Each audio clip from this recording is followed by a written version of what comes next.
Welcome to fats about AP. నేను లక్ష్మణ్. ఆంధ్రప్రదేశ్ వైసీపీలో ఎమ్మెల్యేలుగా కొనసాగుతున్న వాళ్ళని మనుషులుగా చూడకుండా పురుగుల్లా చూస్తున్న పరిస్థితి ఉంది. ఎమ్మెల్యే ఒక నియోజకవర్గానికి ప్రాతినిధ్యం వహిస్తున్న ప్రజాప్రతినిధి అయ్యున్న ఆ ఎమ్మెల్యేలని అధికార పార్టీ, మన సొంత పార్టీ నా కోసం ఎన్నో సంవత్సరాలుగా పార్టీలో కొనసాగుతున్నారు, తండ్రి గారి మీద ఉన్న అభిమానంతో నా పార్టీలో చేరారన్న కనీసం కన్సిడరెన్స్ కూడా లేకుండా వారి పట్ల వివక్ష చూపిస్తున్న జగన్మోహన్ రెడ్డి యొక్క విధానం అద్దం పట్టే విధంగా బెంగళూరు ఫామ్ హౌస్ కేంద్రంగా ఉభయ గోదావరి జిల్లాలకు సంబంధించిన ఎమ్మెల్యేలు, రాయలసీమ 4 జిల్లాల ఎమ్మెల్యేలతో ఏర్పాటు చేసిన సమావేశం వేదికగా జగన్మోహన్ రెడ్డికి పెద్ద చంపపెట్టు లాంటి కొన్ని కామెంట్స్ ఇప్పుడు సోషల్ మీడియాలో పెద్ద ఎత్తున వైరల్ అవుతున్న పరిస్థితి అయితే ఉంది. టిక్కెట్లు లేవు, కొత్త ఇన్ఛార్జ్లను తీసుకొస్తాము, వాళ్ళకే ఎమ్మెల్యే టికెట్లు ఇస్తాము, మీరు అన్కండిషనల్గా వాళ్ళకి పని చేసి పెట్టాలి అని చెప్పి అక్కడ సమావేశం వేదికగా మిథున్ రెడ్డి గారు చెప్పటం, ఆ తర్వాత ఎమ్మెల్యేలందరూ దాన్ని విముఖత చూపించడం, మాకు కాకుండా టికెట్లు ఎలా ఇస్తారు వేరే వ్యక్తులకి, ఎలా మేము కూడా చూస్తాము, మేము కూడా రెబల్స్గా పోటీ చేస్తాము, వైసీపీ ఎలా గెలిచిద్ది అని చెప్పి సొంత పార్టీ చెందిన ఎమ్మెల్యేలే హుకుం జారీ చేయటం ఇప్పుడు పెద్ద ఎత్తున సోషల్ మీడియాలో వైరల్ అవుతున్న విషయం అయితే ఉంది. అయితే గతం 4.5 ఏళ్ళగా తాడేపల్లి ప్యాలెస్కి అపాయింట్మెంట్ లేని ఎమ్మెల్యేలు 80 మంది పైనే ఉన్నారు ఎమ్మెల్యేలు.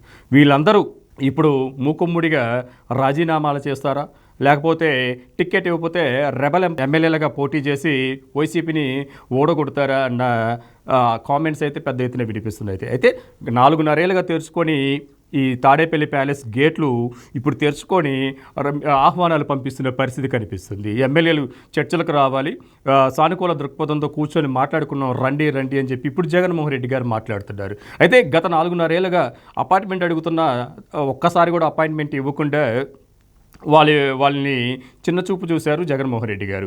ఇప్పుడు వచ్చి ఎలక్షన్ ముంగిట ఉండగా 2 నెలలు ముంగిట ఉండగా ఇప్పుడు వచ్చి కూర్చొని మాట్లాడుకుందాము, సానుకూల దృక్పథంతో వెళ్దాము, మనం మళ్ళీ వైసీపీని గెలిపించుకుందాము, మళ్ళీ అధికారంలోకి వద్దామని చెప్పి చెప్తున్నా కానీ ఎమ్మెల్యేలు ఎక్కడ వినని పరిస్థితి అయితే ఉంది. రాయలసీమలో దాదాపు 50 మంది ఎమ్మెల్యేలు తీవ్ర అసంతృప్తి వ్యక్తం చేస్తూ పార్టీని వీడే పరిస్థితి కనిపిస్తుంది. అలా విధంగా ఉభయ గోదావరి జిల్లాలో ఉన్న 2 జిల్లాల్లో కూడా దాదాపు వైసీపీ ఎమ్మెల్యేలు కంటిన్యూ అవుతున్న వాళ్ళు అసలు నియోజకవర్గాల్లో కూడా తిరగని పరిస్థితి అయితే ఉంది.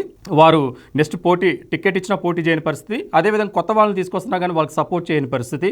న్యూట్రల్గా ఉంటారా, రాజకీయ సన్యాసం తీసుకుంటారా, లేకపోతే పక్క పార్టీలోకి వెళ్ళి చేరుతారా అన్నది పక్కన పెడితే అధికార వైసీపీలో ఈ స్థాయిలో వ్యతిరేకత రావటం, ఎమ్మెల్యేల నుంచి వ్యతిరేకత రావటం ఇప్పుడు ఇది కొసమెరుపుగా కనిపిస్తుంది. ప్రజలు పెద్ద ఎత్తున వ్యతిరేక వ్యక్తం చేస్తున్నారు జగన్మోహన్ రెడ్డి ప్రభుత్వం తరఫున.